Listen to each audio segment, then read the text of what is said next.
Yes, yes.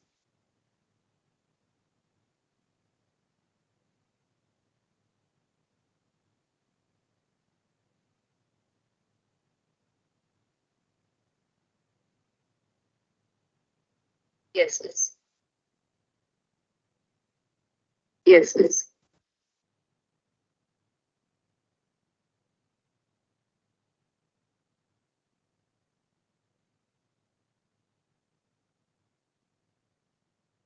Yes, yes.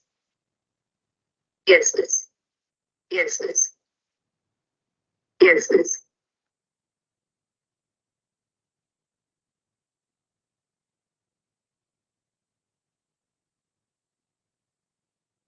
Yes, yes. Yes, yes. Yes, yes. Yes, yes. Yes, yes. Yes, yes.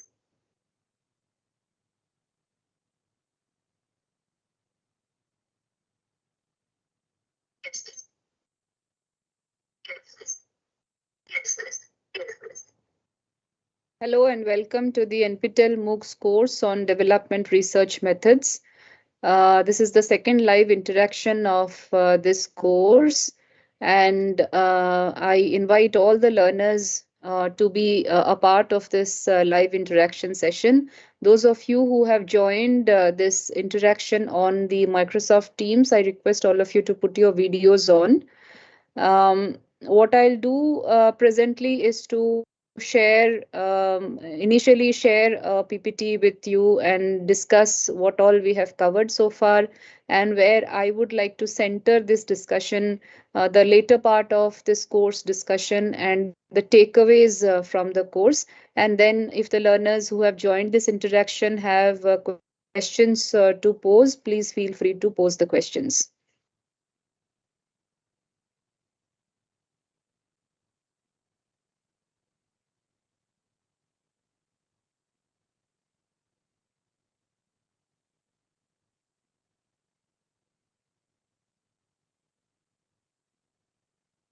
I hope my PPT is visible to all of you. You can put a comment on the chat box if it is visible to all of you.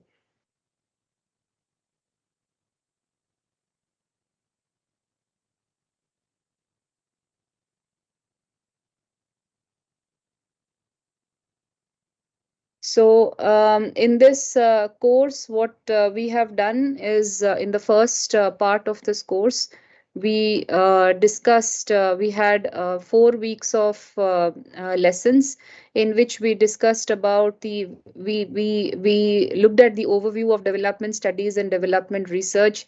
We deconstructed certain notions of how development research can be carried out in the context of development studies. We looked at various kinds of distinctions between development studies and development research, particularly in the context of action oriented research, research pertaining to development practice, and so on and so forth. We also looked at qualitative research methods and the philosophy surrounding research. We introduced the learners to ethics in development studies and research, to participatory methods and approaches and focus group discussions and so on. In the later part of the course, we made an introduction to quantitative research methods. And in this part of the course, the intention was to introduce the learners to, or at least indicate the learners various aspects of quantitative research methods that can be kept in mind when we are initiating ourselves with development research methods, and also understand that when we are doing development research, we are looking at social data. We are also trying to work on secondary data and primary data. So in this part of the course, the attempt was to introduce the learners to the philosophy behind quantitative research methods. And we also looked at the importance of census and secondary data in development studies. We did understand that secondary data is used quite extensively in development research. And while our focus was on India, we also looked at various other countries and how census and and secondary data is used in the context of development research in the case of other countries as well. There was one important lesson we introduced in this part of the course, and that was on mixed methods research. We had studied about various kinds of philosophies that needs to be kept in mind when we are initiating ourselves in the when we are initiating development research. And we took help of mixed the pragmatic approach, or the pragmatic philosophy, pragmatism as a philosophy, to understand mixed methods research. We discussed in detail as to how various methods, particularly the quantitative and qualitative methods, can be used in a mixed manner. And there are certain systematic flows in which the quantitative and qualitative methods can be mixed to be able to carry out research. We also looked at field surveys and inventories, logical framework and SWOT analysis. Although these days logical framework and SWOT analysis are also considered as a part of qualitative research method, but these are two methods of analysis which are increasingly being used by researchers who are using both quantitative and qualitative data, and they are being used very creatively by mixed methods researchers as well. We also discussed on communicating research. What are the things that we should keep in mind when we are communicating research? We also looked at a few methods of operationalizing research methods, within which we tried to look at rights-based approach to development, and also poverty measurements and analysis. Gender sensitive indicators and gender analysis was one area that we took up. Social capital assessment tools and monitoring and evaluation. And I am hoping that the lessons from week 7 to week 8 may have helped the learners in trying to be able to come up with some practical methods of how to operationalize your research ideas. And because this is a very broad based course attending to addressing the concerns of various scholars from various disciplines, the examples that I have taken from lessons from week 7 to in week 7 and 8 are merely indicative, and I would encourage the learners to think more about various kinds of various problems, various research problems that can be carried out taking help of the methods that we have discussed as a part of this course. And I would also encourage the learners to look at this course as some kind of a research methods one, which can help them to embark on the process of learning, process of research methods, move on to higher forms of research methods as well. So the 12 lectures, or the 13 lectures that we have covered as part of this course, are merely indicative, but I am certain that it will allow the students to, the learners to understand the basic philosophy behind how we want to how we want to bring rigor in research, how we want to understand, how we want to carry out research systematically. And I'm quite certain that these lectures would have helped the learners in many ways to be able to conceptualize your research problems, and take up some fields of inquiry and implement it for your research problems. There are just about a few things that I would like to re-emphasize when we are ending this course. One is, I started this part of the course by focusing on an introduction to quantitative research methods. Now, often when learners or students are working on data, social data, and if there are students who are coming from multiple social sciences discipline, there is some kind of hesitation regarding use of quantitative data, or hesitation regarding trying to understand the numerical part of social data. And this is where I would like to make an intervention and say that any learner coming from any discipline can, with some basic numerical literacy, make a tremendous sense of quantitative data, and use and interpret quantitative data in the best interest of the research problem that you are inquiring into. And therefore, it is important to understand that quantitative data assumes a dual role. One is you are testing ideas against the data. Suppose you have certain data and you already have a theoretical construct based upon which you would like to, inquire into your data or understand your data. This is one excellent way of beginning with your research. So you want to you have data and you want to test your ideas against data. And secondly, you can also get ideas from data. You have some data and you can get some more ideas from the data. So both of these elements tend to reinforce one another in the process of research. And social sciences students coming from any discipline should not hesitate from using quantitative data, or at least trying to carry out a quantitative analysis from the data that you have collected. You may have collected primary data with the help of survey questionnaires, or you might have looked at some secondary data which is already available in various platforms or from various sources. Do not hesitate to make use of quantitative tools and techniques to be able to analyze. So it is important to acquire numerical literacy to make sense of numbers. And it does not have to be very complicated use of statistics and mathematics to be able to deconstruct your data and look at make a quantitative analysis. You can look at some basic statistics, you can look at descriptive statistics, you can look at various kinds of locational measures, positional measures that are used in basic statistics to be able to numerically to be able to come up with some quantitative data analysis. Now, while it is important to have some numerical literacy to be able to tackle quantitative data, no amount of research or no amount of quantitative skills or qualitative skills for that matter can pass the test of time if you have not had a sharp conceptualization of the problem at hand. And this is where I often take the learners back to the philosophy of research that we have devoted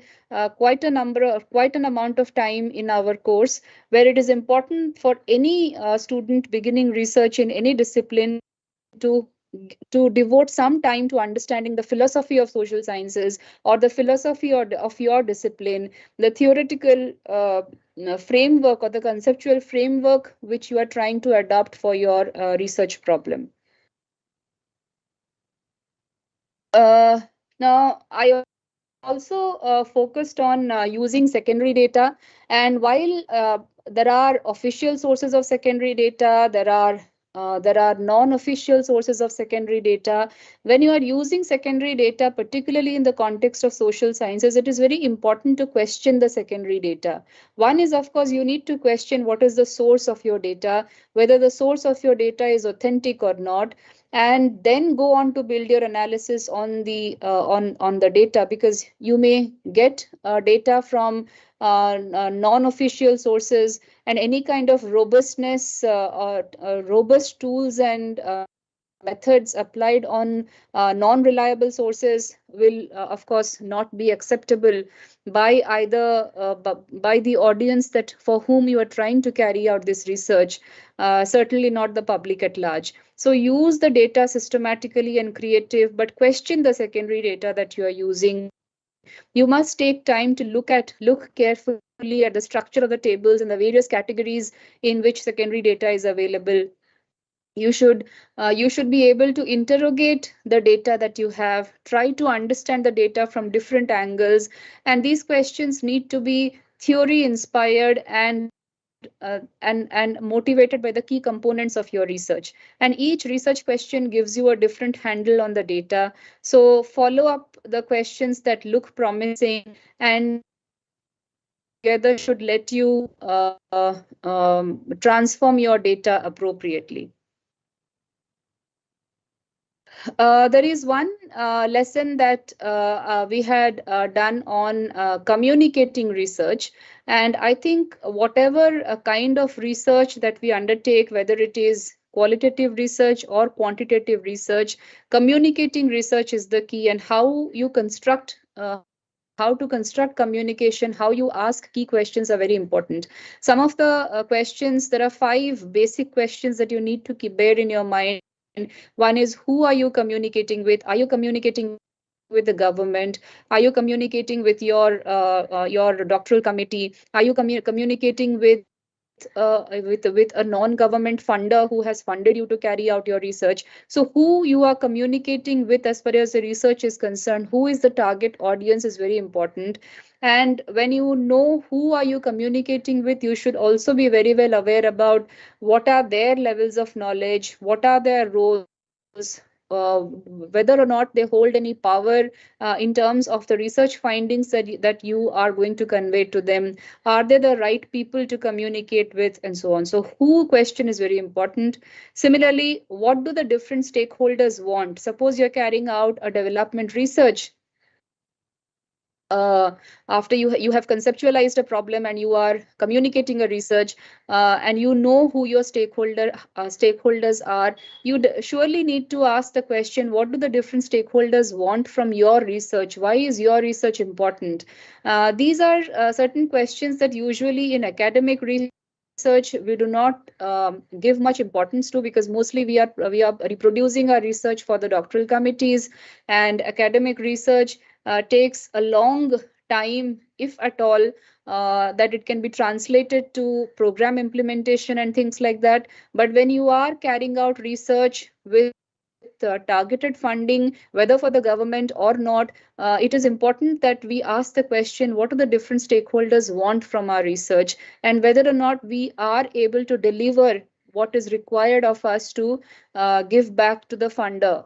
Um, Third, why are you making this presentation? Why are you making this research? Why are you carrying out this research is also important. When do you want to make your research communication? At which stage of your research project do you want to communicate to your target audience is an important. How will you do it? What are the tools that you would like to use to be able to communicate your research is also important. So there are, I think there are two important takeaways from this course on development research methods.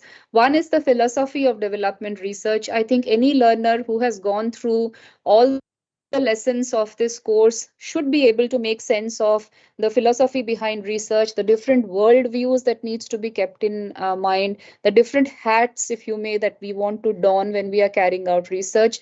That's one part of the story. And that and dedicating some time to understanding the worldview which we want to adapt to be able to carry out our research gives us lays down the foundation for a good research. And secondly, there are of course methods of research, there are methodologies of research, there are various tools and techniques of carrying out research. There are extreme views with regard to qualitative research and quantitative research. However, there is a middle path view regarding mixed methods research as well. And in the context of development research methods, we should not shy away from using mixed methods research, because the using of the pragmatic philosophy of mixed methods research helps us to answer many questions that has social significance and that has social implications as far as development research is concerned. And therefore there has to be some kind of a mix in terms of the methods that we want to employ, both quantitative and qualitative. However, the checks with regard to robustness, ethics, and quality has to be maintained at every stage of research. So with this, I would like to open up the discussion with the learners who have joined this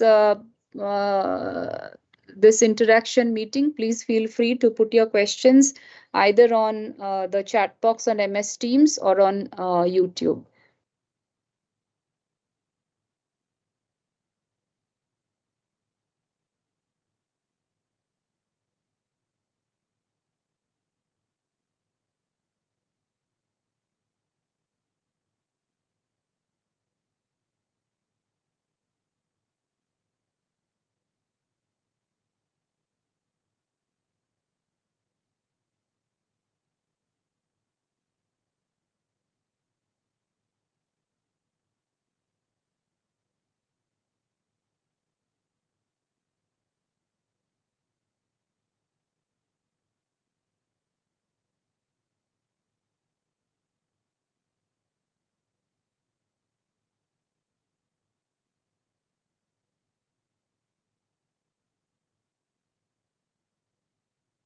I have a few questions on the Google Drive regarding questions that the learners need to focus on for the exams. I would suggest please go through the lessons very carefully. Most of the questions that you get in your, I hope you are aware of the pattern of the questions. Focus on the transcripts that have been provided to you and the lessons that you have done, the video lessons that you have done. Please focus on each of the lessons carefully, and you should be able to score very well in your exams.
The question patterns are all of MCQ type.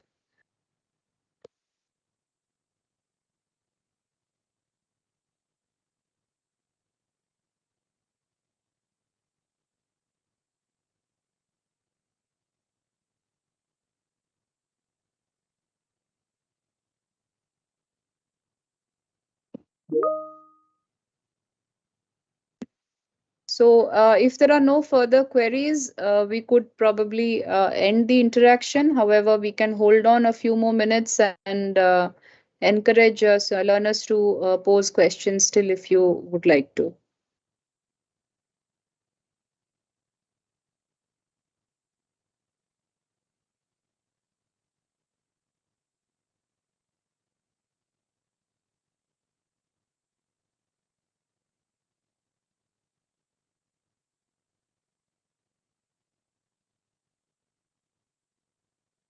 Okay, thank you. And I wish you all the very best for your exams and for all your research that is about to come and you may be carrying out.